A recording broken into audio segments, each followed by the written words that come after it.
हर हर महादेव भक्तों। शिवरात्रि जिसे हर शिव भक्त उस दिन के नाम से जानता है जिस दिन महादेव और माता पार्वती शादी के पवित्र बंधन में बंधे थे। वहीं इस पावन अवसर पर हर शिव भक्त व्रत रखता है। उन्हें भक्तों के लिए शिव पुराण में महाशिवरात्रि व्रत कथा भी बताई गई है।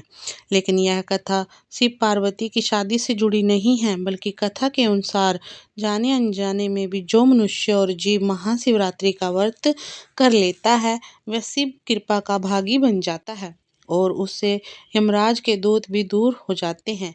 इस कथा के अंत तक सुनिए, यह आपके जीवन को बदल कर रख देगी और आपको अपनी भक्ति में भी एक नई ऊंचाई मिलेगी। मित्रों, पौराणिक काल में एक वन में भील रहता था जिसका नाम चित्रभानु था। उसका परिवार काफी बड़ा था। वही चित्रभानु बलवान और क्रूर स्वभाव का होने के साथ ही क्रूरतापूर्ण कर्म भी किया करता था। दरअसल वह हर रोज जंगल में जाकर हिरण और बाकी जानवरों का शिकार करता और वहीं रहकर अलग अलग तरह की चोरियां किया करता था। वैसे उसने बचपन से ही कोई भी शुभ कर्म नहीं किया था। इस तरह जंगल में रहते हुए भील का काफी समय व्यतीत हो गया था। तभी एक दिन महाशिवरात्रि का पावन दिन आया, लेकिन उस दिन दुरात्मा को उस व्रत के बारे में कुछ भी नहीं पता था। और फिर उस दिन उस भील के माता पिता और पत्नी भूख से परेशान होकर उससे खाने की मांग करने लगे। उनके बार बार याचना करने पर वह भील तुरंत धनुष लेकर वन की ओर चल दिया। हिरणों के शिकार के लिए सारे वन में घूमने लगा, लेकिन पूरा दिन निकल गया, उसे एक भी शिकार नहीं मिल पाया और फिर सूर्यास्त हो गया। शिकार न मिलने की वजह से उसको काफी दुख हुआ। वह सोचने लगा कि अब मैं क्या करूं, कहाँ जाऊं, आज तो कुछ भी नहीं मिला, मेरे बच्चे और माता पिता का क्या होगा, मुझे कुछ न कुछ लेकर घर जाना ही चाहिए। इतना सोचकर वह शिकारी एक जलाशय के पास जा पहुंचा। वहां जाकर मन ही मन यह विचार करने लगा कि यहाँ कोई ना कोई जीव पानी पीने के लिए अवश्य आएगा, फिर उसी को मारकर घर ले जाऊंगा। जिसके बाद वो एक बेलपत्र के पेड़ के ऊपर चढ़ बैठा। केवल यही चिंता थी कि कब कोई जीव आएगा।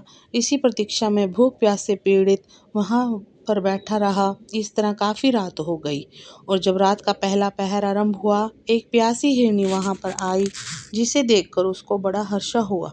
उसने तुरंत अपने धनुष को उठा लिया। ऐसा करते हुए उसके हाथ के धक्के से थोड़ा सा जल और बेलपत्र नीचे गिर पड़ा। वहीं उस पेड़ के नीचे शिवलिंग था, जिसके बारे में वह नहीं जानता था और इससे उस जल और बेलपत्र से शिव का प्रथम पहर का पूजा संपन्न हो गई। उस पूजा से उस शिकारी का बहुत सा पाप तत्काल नष्ट हो गया। अब उधर होने वाली गड़गड़ाहट की आवाज से सुनकर हिरनी घबरा गई और बोली, तुम क्या करना चाहते हो मेरे सामने? सच सच बताओ। तब भील ने कहा, आज मेरे परिवार के लोग भूखे हैं, इसलिए तुमको मारकर मैं उनकी भूख मिटाना चाहता हूँ। भील के मुख से ऐसे वचन सुनकर हिरनी बोली, मेरी मौत से तुम्हें सुख मिलेगा तो इस शरीर का क्या फायदा? अगर मेरा शरीर किसी पुण्य काम के लिए बरता जाएगा तो पुण्य ही प्राप्त होगा। उसका 100 वर्षों में भी वर्णन किया नहीं जा सकता। परंतु इस समय मेरे सब बच्चे मेरे आश्रम में ही हैं। उन्हें अपनी बहन और स्वामी को सौंपकर लौट आऊंगी, लेकिन तुम मेरी इस बात को मिथ्या न समझो। मैं फिर तुम्हारे पास लौट आऊंगी, क्योंकि सत्य पर ही धरती टिकी हुई है। लेकिन तब भी भील ने उसकी बात न मानी और फिर हिरनी बोली, मैं तुम्हारे सामने शपथ खाती हूँ कि अगर मैं लौट कर न आऊं तो ब्राह्मण यदि वेद ऋचों में तीनों काल संध्या वंदन ना करे तो उससे जो पाप लगता है, पति की आज्ञा का उल्लंघन करके स्वच्छ अनुसार कार्य करने वाली स्त्रियों को जिस पाप की प्राप्ति होती है, मानने वाले भगवान शंकर से विमुख रहने वाले तथा विश्वासघात और छल करने वाले लोगों को जो पाप लगता है, उसी पाप से मैं भी लिप्त हो जाऊं। इस तरह मित्रों अनेकों शब्द खाकर जब हिरणी चुपचाप खड़ी हो गई, तब उस भील ने उस पर विश्वास करके कहा, अच्छा अब तुम अपने घर जाओ। जब वो हिरणी पानी पीकर अपने आश्रम मंडल में गई, इतने में ही रात का वह पहला पहर भील के जागते जागते बीत गया। तब उस हिरनी की बहन उसी की राह देखती हुई जल पीने के लिए वहां आ गई। तभी भील ने फिर से बाड़ खींचा और एक बार फिर से पहले के भांति भगवान शिव के ऊपर जल और बेलपत्र गिर गए। बस फिर क्या, भील के द्वारा द्वारा महादेव की दूसरे पहर की पूजा भी संपन्न हो गई। भील को बाण लिए देख हिरणी ने कहा, आप ये क्या कर रहे हैं? तब उसने कहा, आपने भूख कुटुंब को तृप्त करने के लिए तुझे मारूंगा। यह सुनकर हिरणी बोली, मेरी बात सुनो, मैं धनी हूँ, मेरा देह धारण सफल हो गया क्योंकि इस अनित्य शरीर के द्वार उपकार होगा, परंतु मेरे छोटे छोटे बच्चे घर में, मैं एक बार जाकर उन्हें अपने स्वामी को सौंप दूं, फिर तुम्हारे पास लौट आऊंगी। हिरनी की बात सुनकर शिकारी बोला, मुझे तुम्हारी बातों पर विश्वास नहीं है, मैं तुम्हें मारूंगा, इससे कोई संदेह नहीं है। भील की बातें सुनकर हिरनी भगवान विष्णु की शपथ खाती हुई बोली, यदि मैं ना लौट कर आऊं तो अपना सारा पुण्य हार जाऊं। जो पुरुष अपनी विवाहित स्त्री को त्याग कर दूसरी के पास जाता है, वैदिक धर्म का उल्लंघन करके कल्पित धर्म का चलता है, भगवान विष्णु का भक्त होकर शिव की निंदा करता है, माता पिता की निधन तिथि को श्राद्ध आदि नहीं करता, ऐसे लोगों को जो पाप लगता है वह मुझे भी लगे। भील उसकी बात मान जाता है। इतने में ही रात का दूसरा पहर भी भील जागते जागते व्यतीत करता है। समय का तीसरा पहर आरंभ हो गया। इधर हिरनी के वापस ना लौटने पर भील उसकी खोज करने लगा। इतने में उसने चील के पास एक बार एक और हिरण को देखा। वह खड़ा हष्ट-पुष्ट था। उसे देख भील को बड़ा हर्ष हुआ। उसने बिना कुछ सोचे समझे हिरण पर निशाना साधा। ऐसा करते समय एक बार फिर से जल और बेलपत्र शिवलिंग पर गिर पड़ा। सौभाग्य से शिव के तीसरे पहर की पूजा भी संपन्न हो गई। इस तरह भगवान ने उस पर अपनी दया दिखाई। वहीं पत्तों के गिरने की आवाज से सुनकर उस हिरण ने भील की ओर देखा, पूछा, क्या कर रहे हो? तो भील ने कहा, मैं अपने कुटुंब को भोजन देने के लिए तुम्हारा वध करूंगा। तभी हिरण ने कहा, मैं धन्य हूँ, मेरा हष्ट पुष्ट शरीर होना सफल हो गया, क्योंकि मेरे शरीर से आप लोगों की तृप्ति होगी। जिसका शरीर परोपकार के काम नहीं आता, उसका सब कुछ व्यर्थ चला जाता है।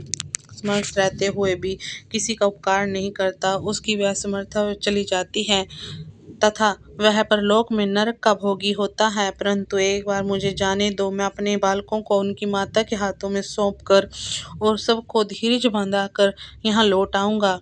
उसके ऐसा करने पर भील मन ही मन बड़ा विषमित हुआ। उसका हृदय कुछ शुद्ध हो गया था।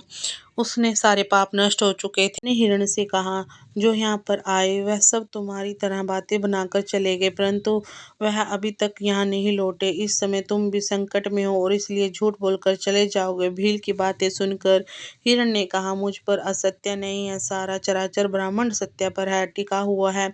जिसकी वाणी झूठी होती है उसका पुण्य उसी समय नष्ट हो जाता है।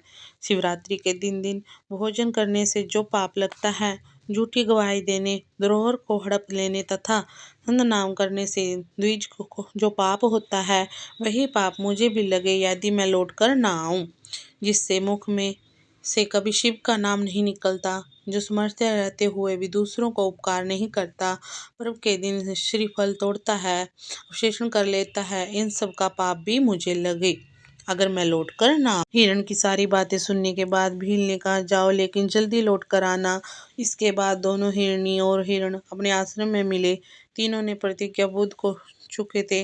उन सब ने यही निश्चय किया कि उन्हें भील के पास अवश्य जाना चाहिए। जिसके बाद वह बालकों को आश्वासन देकर वहां से जाने लगे। उसी समय हिरनी ने अपने स्वामी से कहा, स्वामी, आपके बिना यह बालक कैसे रहेंगे? मैंने भी वहां पहले जाकर प्रतिज्ञा की है, इसलिए केवल मुझको जाना चाहिए, आप दोनों यहीं रहो। उसकी यह बात सुनकर छोटी हिरनी बोली, बहन, तुम्हारी सेविका हूँ, इसलिए आज मैं भील के पास जाती हूँ, तो मैं यहीं रहूँ। हिरण्य बोला, नहीं, मैं जाता हूँ, तुम दोनों यहाँ रहो, क्योंकि बच्चों की रक्षा माता से अधिक कोई नहीं कर सकता। स्वामी की यह बात सुनकर दोनों ही बोली, प्रभुपति के बिना इस जीवन में धिक्कार है। तब उन सब ने अपने बच्चों को सांत्वना देकर उन्हें पड़ोसियों के हाथों में सौंप दिया। स्वयं शीघ्र ही उस स्थान की ओर प्रस्थान किया जहाँ पर भील प्रतीक्षा कर रहा था। उन्हें जाता देख सबने अपने बच्चे पीछे पीछे चिल्लाए। उन्होंने निश्चय कर लिया था कि माता पिता की जो गति होगी वह हमारी भी हो। उन सबको एक साथ आया हुआ देख भील को बड़ा हर्ष हुआ। उसने धनुष पर बांध रखा, लेकिन उस समय फिर से जल और बेलपत्र शिवलिंग के ऊपर गिर गया। इसलिए शिव जी का चौथे पहर की पूजा भी संपन्न हो गई। अब मित्रों, उस समय भील का सारा पाप नष्ट हो चुका था। हिरण और हिरणी ने बोला, श्रोमणी शीघ्र कृपा करके हमारे शरीर को सामर्थ्य करें। यही बात सुनकर भील को बड़ा विस्मय हुआ। शिव पूजा के प्रभाव से उसको दुर्लभ ज्ञान की प्राप्ति हो चुकी थी। उसने सोचा, यह हिरण ज्ञानहीन पशु होने पर भी धन्य है, जो ज्ञानहीन होकर भी अपने शरीर का परोपकार करना चाहते हैं। लेकिन धिक्कार है मेरे जीवन को कि मैं उनके परिवार के कुलगत अपने परिवार को पालना करना चाहता हूँ। उसने अपने बाण को रोक लिया और हिरण से कहा कि वे सब धन्य हैं और उन्हें आप वापस जाने दिया। उसके ऐसा करने पर भगवान शंकर ने प्रसन्न होकर उनसे अपने दिव्य स्वरूप के दर्शन करवाए और उसे सुख समृद्धि का वरदान देकर ग्रह नाम प्रदान दिया। मित्रों, यह वही ग्रह था जिसके साथ भगवान श्री राम ने मित्रता की थी।